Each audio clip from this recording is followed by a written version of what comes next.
wiilaa maanta wuxuu yiri naas malihi daba samalihi xaatibta ku joogta maanta waxa hurriya guud waxa laga soo sheegay oo tooha ay marisay waxay ugu dhaboqday tiri dadna walba ma ka marsin adduunka naba ka nacba wuji kara keejin day ma kara inta ku dhido dhawaaqo u naqaayo wuxuu yiri qof walba waxay ku joogtaa TikTok adigu naas malihi daba malihi xaad ku joogtaa oo yiri mugaasana xijaabkayga iyo codkaygan ku jooga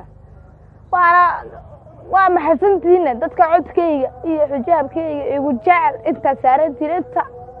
السلام عليكم dadkii biilka loo diri jiray la hadlaya hadda waa saacadii inaad biilka soo diri lahaydeen ciyaarta way dhamaatay bil hore anaga soo diri jirnay hadda inaad nagu soo wareejsan xoolaha weeye dadku waa hantiya barta waalidkii arweel sida gabdhaha ma dulbisad gabadh yar baad ciyaarada xagay taala naag weyn baabanahay shalmada ma aragtay hooyadii baan ka dhaxlay gambadana ayeeday kormadoobida Soomaali Maxamed baana sida aad rabtaa inaan yani ma aqliyeri sidaan herbaan surwaalkayga dhacana marada iga dhacdo maray dhaaf ifka intaad ku nooshahay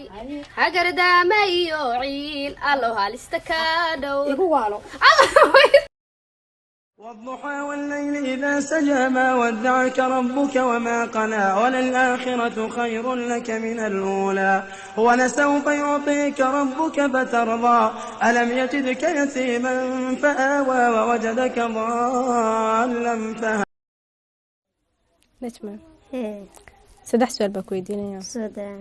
waa maxay quruxda gabadha waa xijaabka waa maxay quruxda wajiga waa dhul cadaynta waa maxay halka waxaday gabarka adkaata ay gali karto jannada carabkeedina ka adkaato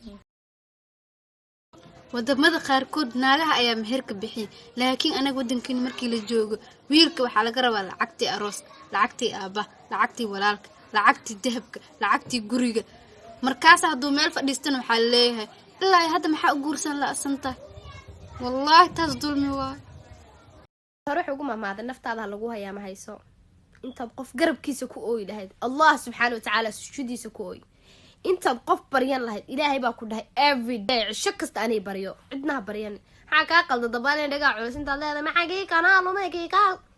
anaga noolay manay fajiyo war islaamnimadu waa wax Allah subhanahu wa ta'ala ku deeqay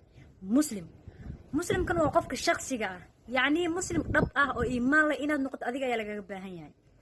waad ogtaa in geerida ku dhawdahay waad ogtaa in qabri gelisid waad ogtaa maanta qiyaamo in dhacayso oo la xisaabin doono haye yani xaaraanta iyo xalaasha qofka muslimka uu kala socodsantahay Soomaan adduunyadan yana la tagin adduunyada maxaa u joognaa shaqo oo kaliya shaqadaas oo ah amalkeena aakhiro in ay shaqeysano Soomaan gaalada adduunyo ay wax ku leeyihiin yani jannadooda wax walba adduunyo ay ku qabaan Soomaan hawadan waxaan arkays waxaan Allah subhanahu wa ta'ala ayaa nasiiyay Allah intaas nasiiyay maxaad adiga Allah subhanahu wa ta'ala u raali gilas Allah subhanahu wa ta'ala maxaa ugu soo jeesan la santahay mad aamint Allah subhanahu wa ta'ala ma waqti la qaadatid maxaad adduunyo ugu mashquulsan tahay ya qof walba inta la xisaabin waa inuu asaga is xisaabiyaa alxamdulillah ala ni'mat al-islam